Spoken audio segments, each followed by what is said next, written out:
Saúde a igreja com a paz do Senhor Jesus. Amém. Vida e paz a cada coração. Amém. Ainda de pé, em ato reverente à palavra de Deus, abra sua Bíblia no Evangelho escrito por Lucas, capítulo de número 4, o versículo 34 é o texto temático da campanha que começa hoje. Você sabe o nome da campanha que começa hoje? Reconquistando Território. Então vou falar 3, vocês repetem o tema da campanha, combinado? 3. Reconquistando território. Não, foi um ensaio. 3. Reconquistando território. Chegamos do Rio de Janeiro ontem, às 3 da tarde aproximadamente. Saímos de casa na segunda-feira, às 0h26. Viemos em 6 pessoas. E nós saímos do Rio de Janeiro, adentramos Espírito Santo, o estado do Espírito Santo, depois Bahia, Sergipe, Alagoas, Pernambuco, chegamos a Paraíba. Tudo isso é para estar aqui, para dar uma glória a Deus junto com vocês. Poder rever meus irmãos e conhecer outras pessoas que eu não conhecia ainda. E, se tempo hábil estivermos, quero ir no lar de cada um com essa comitiva aqui, nem que seja para dar glória, deixar um texto bíblico e fazer uma oração. Vamos tentar fazer isso, amém, equipe? Vamos tentar? Dá para botar um pouquinho de agudo para mim? Só um pouquinho de agudo e trocar esse fundo musical? Você me ouve bem, pessoal? Quando eu cheguei aqui, eu pude ver, ficou ótimo, quem entrou na igreja. Agora eu só queria uma prova de quem entrou no culto.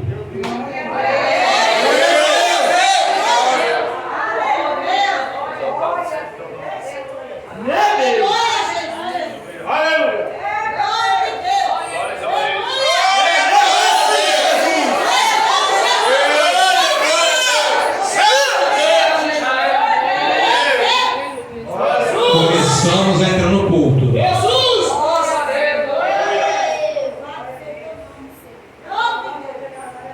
Lucas 4, verso 34. Quem achou, diga amém. Amém. Diz assim a palavra de Deus: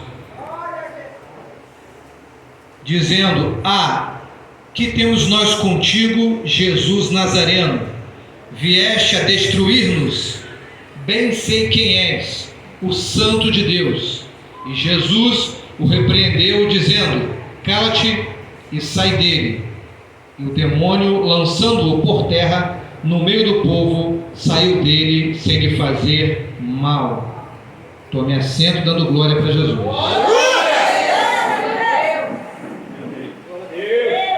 Me empresta a sua atenção, serei bem objetivo, mas queria que você fosse alimentado pela palavra de Deus junto comigo. Amados, o culto não é Deus que faz para nós, somos nós que fazemos para Deus. Quando eu venho assistir o culto, nada acontece, mas quando eu venho prestar culto, muita coisa boa pode acontecer. Aí quem tem glória dá glória, quem tem aleluia dá, quem tem os dois dá os. Imagina esse povo, todo mundo conectado, glorificando. Se é para estar de pé, fica de pé. Se é para aplaudir, aplaude. Aí o culto vai acontecendo. E quando Deus se agrada e você manda glória para cima, Ele manda glória de cima para baixo. E vai nos edificando, nos fortalecendo. Campanha Reconquistando o Território. O capítulo 4 de Lucas vai dizer que Jesus foi conduzido pelo Espírito ao deserto para ser tentado pelo... E ali ele jejuou por um período. Aí eu pergunto, quem foi que levou Jesus para o deserto? Foi o Espírito Santo. Diga para teu irmão assim, há desertos que quem nos coloca lá é o Espírito Santo. Está passando pela luta, pela dificuldade, não reclama não, porque tem desertos que é o próprio Deus que nos coloca. Jesus é tentado por 3 vezes, ele vence as tentações que foram no corpo, na alma e no espírito. O inimigo tentou nas 3 áreas do ser humano, que é o corpo, a alma e o espírito. E depois os outros vieram e serviram a Jesus. Depois ele vai pregar em Nazaré. Vai pregar onde? Depois ele prega em Cafarnaum. E ele pregou algo que o povo não gostou. E o povo tentou matar a Jesus. Levou para o precipício para empurrá-lo do penhasco. Mas ele, de repente, com a sua ação sobrenatural, ele sai do meio do povo e vem embora. Depois Jesus é visto pregando na sinagoga. Pregando aonde? Na sinagoga. O que era a sinagoga? Era um lugar de culto e de aprendizado para os judeus. Diga para seu irmão: sinagoga. Lugar de culto e de aprendizado. Trazendo para os nossos dias uma comparação. É o templo do Senhor. É o lugar de culto e lugar de aprendizado. Fala para o teu irmão: quando você vem para o templo adorar o Senhor, você cultua Jesus e recebe ensinamento. Só quem entendeu da glória.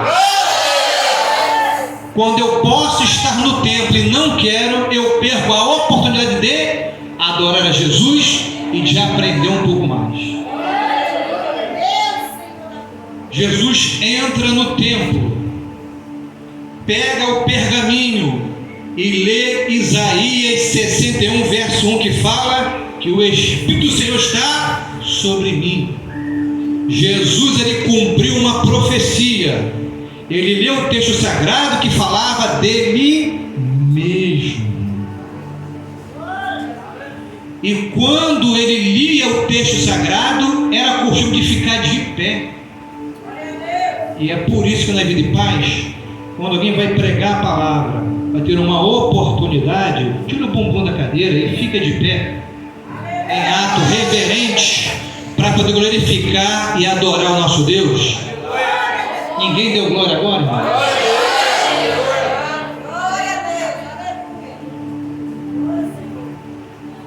E na sinagoga entra um homem endemoniado. Entrou quem? Não se sabe se foi a primeira vez que ele entrou ou se sempre na sinagoga ele entrava. O negócio é que ninguém percebeu o homem endemoniado. Mas ali tinha um que enxerga onde eu não enxergo. Ele consegue ver aonde o ser humano não consegue ver. E aquele que estava lá está aqui hoje, enxergando que eu não consigo enxergar e vendo que você não consegue ver. E ele enxerga hoje dentro de mim, dentro de você. Quem é que veio adorá-lo em espírito e em verdade?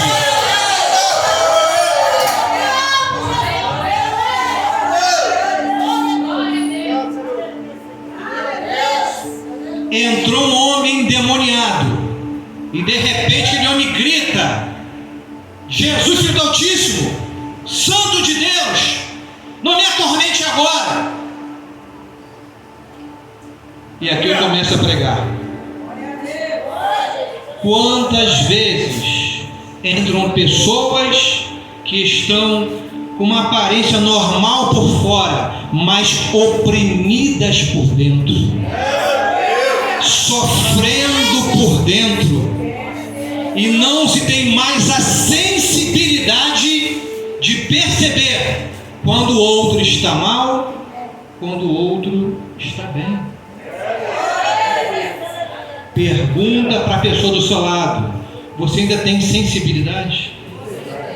de perceber o outro. Às vezes a luta é tão grande e você fala, pergunta, está tudo bem? A pessoa fala, está tudo bem. Mas você olha e você vê, não está bem.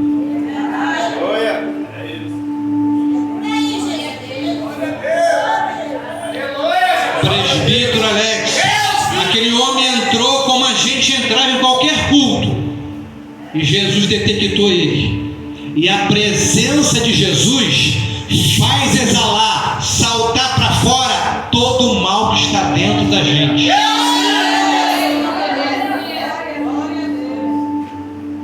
E Jesus falou, cala-te e sai dele. Jesus falou o quê? Cala-te e sai dele. Vocês perceberam que Jesus não orou pelo endemoniado? Ele ora, cala-te, sai dele.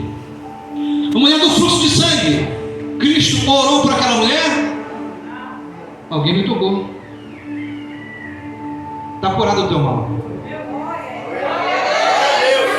O cego no caminho, o que queres que eu te faça? Eu quero ver, então veja. Perceberam que Jesus, em muitas situações, ele não orava?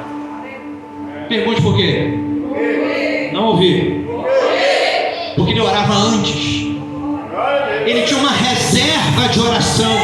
Ele tinha uma reserva de jejum. Tinha uma reserva de consagração. E quando ele chegava, sai dele, seja curado. Orar na hora está errado? De maneira nenhuma, ore na hora. Mas tenhamos a conexão que Jesus tinha. Ele sempre orava antes dos acontecimentos. Há quanto tempo você não vê um demônio manifestar só com a presença do irmão, da irmã, perto daquela pessoa? Sabe o que é isso? Conexão com Deus. Fala assim, vai doer, vai arder, mas vai curar. Temos tempo de acessar Facebook, o X, o Instagram, o WhatsApp, o YouTube, o Telegram, o TikTok, o Kawaii, mas não tem tempo de se manter uma conexão com Deus. Temos tempo até de falar mal do dirigente da igreja, mas não tem tempo de ter uma conexão com Deus.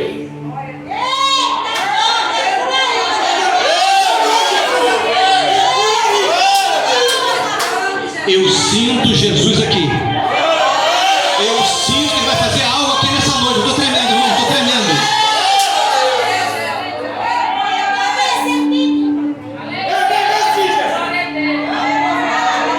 Jesus, ele mantinha uma conexão com o Pai.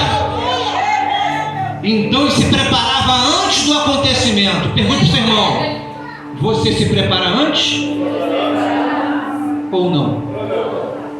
Fala para o irmão, se prepara antes. Esse culto não começou 19 horas. Esse culto começou de manhã, quando você acordou e disse: vou preparar o café para o meu esposo, vou arrumar minha casa e vou cultuar a Deus de noite. Eu vou passar minha roupa, eu vou orar na minha casa para de noite ser uma bênção. Só que você não se organiza. Você deixa tudo para cima da hora do culto. Aí fala: não deu tempo de estar no culto. Tempo nós temos, o que falta é organização. Fala, seu irmão, tempo para cultuar nós temos. O que falta é organização.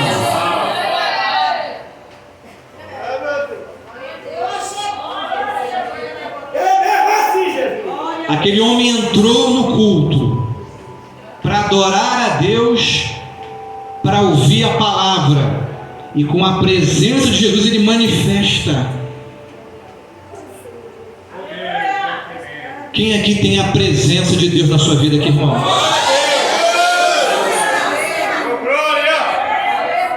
É essa presença que não pode nos faltar. Pastor, como é que eu faço para ter uma conexão com Deus? Em vez de eu pedir a oração, eu seria o canal da bênção para o meu irmão. Coisa boa é pedir oração, sim ou não? Sim. Mas coisa melhor ainda é você orar por você mesmo e ser um canal de bênção para aquele que precisa.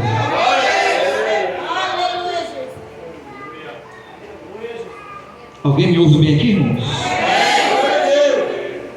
Como é que eu faço para manter a conexão com Deus? Diga para o seu irmão: precisamos desenvolver um relacionamento profundo com Deus. Diga para outra pessoa: precisamos desenvolver um relacionamento profundo com Deus. A Bíblia se auto-explica. Como é que Jesus mantinha conexão com o Pai? É claro, ele era Deus e ele é Deus, mas ele também foi 100% homem. O que ele fazia? Jejuava. Responda para você mesmo: quanto tempo você não jejua pela sua vida? Não jejua pela sua igreja? Não jejua pelo seu líder espiritual? Jesus orava ao Pai. Alguém sabe quanto tempo Jesus orava para o Pai? Alguém sabe aqui, irmãos? Alguém sabe? Vou dar uma pista para vocês. Jesus foi orar e os discípulos não o acompanharam. E ele falou assim: não pudeste velar comigo nem sequer uma hora?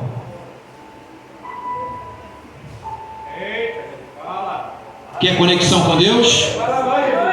Vai para o jejum. Quer conexão com Deus? Aumenta o período da sua oração. Quer manter conexão com Deus? Jesus enfrentou o inimigo usando a palavra de Deus.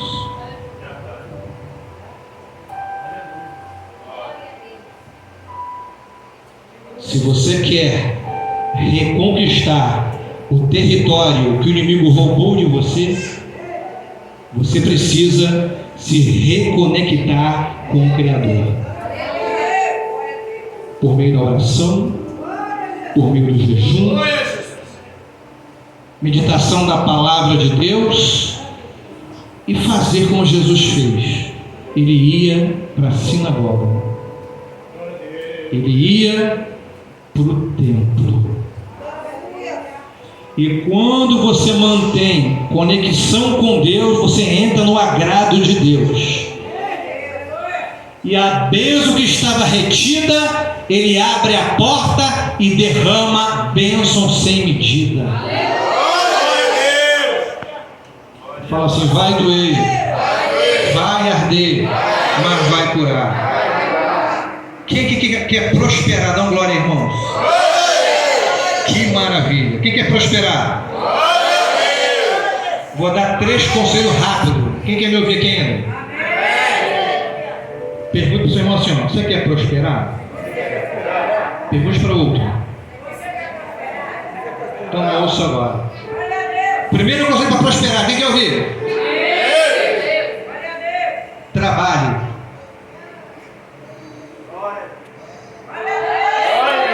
Quer prosperar?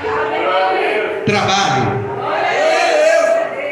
Segundo conselho: seja um bom ou uma boa administrador. Você ganha 2.000, quer gastar 4.000? Não está administrando. Primeiro conselho: trabalhe. Segundo, administre. Quem quer ouvir o terceiro? Isso vai doer, isso vai doer. Seja dizimista fiel. Expulsa o devorador da sua casa. Trabalha, administra, dizima.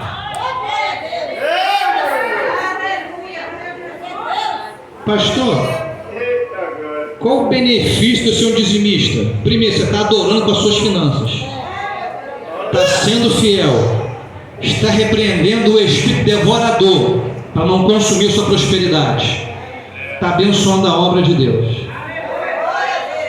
Se nós 6 estamos aqui, é porque alguém nos abençoou para estar aqui. Você entende isso? Estou terminando. Pergunta para o teu irmão: você quer? Não ouvi, irmão, meu Deus. Perguntei: você quer reconquistar o território perdido? Quem quer, irmão? Levanta a mão. Quem vai jejuar? Quem vai jejuar? Dá glória. Quem vai ler mais a palavra de Deus? Quem vai orar mais? Pastor, eu não consigo orar 1 hora, meu joelho dói. Não tem problema, divide em 2 períodos, 30 e 30. Orou 1 hora por dia. Pastor, 30 é muito para mim. Divide em 4, 15, 15, 15, 15. Mas tem a canela de fogo, vai 60 minutos e daqui a mais. Você entende isso? Tem territórios que o inimigo tomou de nós, sim ou não? Sim. Qual deles? Poderia falar muitos. De repente, ele roubou a sua paz.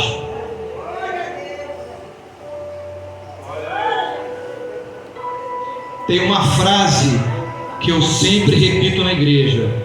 Não é texto bíblico, é uma frase. A frase é essa: é melhor ter paz do que ter razão. Repete comigo: é melhor ter paz do que ter razão. Eu estou na minha razão. Irmão, isso vai dar briga, irmãos. É melhor ter paz. Qual foi o território que ele tomou? Mexeu no seu casamento? Sabe qual é o nosso problema? Colocamos tudo na conta de Deus ou na conta do diabo e nos isentamos da responsabilidade. Eu estou terminando. Deus dá o casamento, mas a manutenção não é com Deus, é com a gente. Deus pode dar uma empresa, sim ou não? Só que a administração não é com Deus, é com a gente. Deus pode te dar um carro. Ninguém levantou a mão para pegar. Ninguém levantou, meu Deus. Deus pode dar um carro para a gente? Mas a CNH é com Deus? A autoescola é com a gente. Pagar o Duda, participar da aula é com a gente, irmãos. Você entendeu isso? Deus vai dar, mas a manutenção, a administração é com a gente. Quem quer que esse território cresça? Você quer que ele cresça? Depende de quem para ele crescer? Depende de nós. A seara é grande, poucos são os ceifeiros. O dono já deu a seara, falta a gente trabalhar. Se cada um da gente, de nós, convidar um para o culto à noite, como ficaria esse território aqui, irmãos? Cheio de pessoas adorando a Deus. E quanto mais pessoas, mais o fogo se acende. Quanto mais brasa uma próxima da outra, mais o fogo fica aceso. Você entende isso, irmãos? Que Deus abençoe a igreja e que você possa jejuar mais, orar mais, meditar mais na palavra de Deus. E para terminar, diga: vai doer de novo, mas vai curar. Você está pregando o Evangelho ou está vivendo o Evangelho? Não, você não entendeu, vou tentar explicar. Pregar é fácil, difícil é vivê-lo. Você sabia que as pessoas olham mais o seu testemunho do que ouvem a palavra? É igual nossos filhos. Você ensina seus filhos, sim ou não? Sim. E deve ser feito isso sempre. Mas os filhos mais veem o exemplo do que ouvem o que você fala. Rapaz, meu pai fala que a igreja é bom, mas na hora do culto está em casa dormindo. Minha mãe fala que a igreja é maravilhosa, mas ela quase não vai. Então ele está vendo o seu exemplo. Ele vai crescer igualzinho que você faz. Agora, quando o pai fala que a igreja é uma bênção, ele está sempre no culto, adorando, dizimando, servindo ao Senhor. Pô, meu pai é um homem de Deus. A minha mãe é uma mulher de Deus. Para reconquistar território, pregue com seu testemunho de vida. Meu Deus, eu quero terminar agora. Eu quero terminar.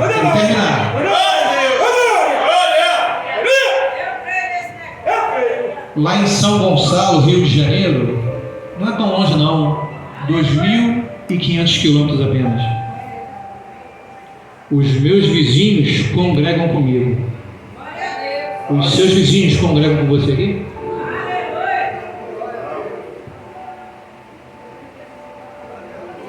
Se congregam,